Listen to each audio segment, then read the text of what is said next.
The Buddha's life as an ascetic. Hi, I'm Dr. James Holt, and having thus embarked on the search for awakening or freedom from dukkha, Siddhartha Gautama went through various stages of life as an ascetic. His first destination on leaving the palace was Rajagaha, where he wandered seeking alms.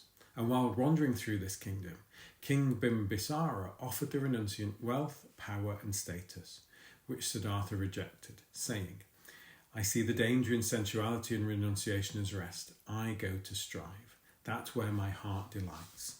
In seeking the truth of existence and the answer to dukkha, the Buddha then went on to learn from Alara Kalama. He describes his motivation, saying, having thus gone forth in search of what might be skillful, seeking the unexcelled state of sublime peace, I went to Alara Kalama.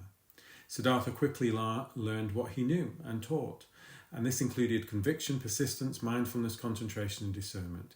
He developed mastery of a meditation surrounding the realm of nothingness. And after realizing this was all that Alara Kalama knew, and that he was at the same stage of learning, having learned the Dharma through direct knowledge, Siddhartha was ultimately dissatisfied and needed to leave to search for the truth of the Dharma. He then went to learn from Uddaka Ramaputta, and in a similar way to his time with Alara Kalama, Siddhartha quickly learned from Uddaka Ramaputta and mastered the meditation of the sphere of neither perception nor non-perception. And in being invited to become a teacher of this Dharma, he realized that he was dissatisfied, saying, this Dharma leads not to disenchantment. So dissatisfied with that Dharma, I left.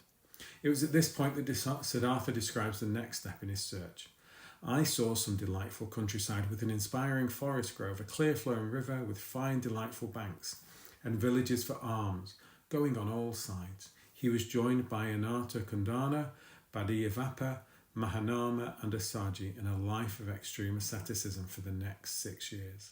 At one point, the gods wondered if Siddhartha was dead, such were the extreme austerities that he'd adopted. He said, my body became extremely emaciated simply from my eating so little. My limbs became like the jointed segments of vine stems or bamboo stems. My backside became like a camel's hoof.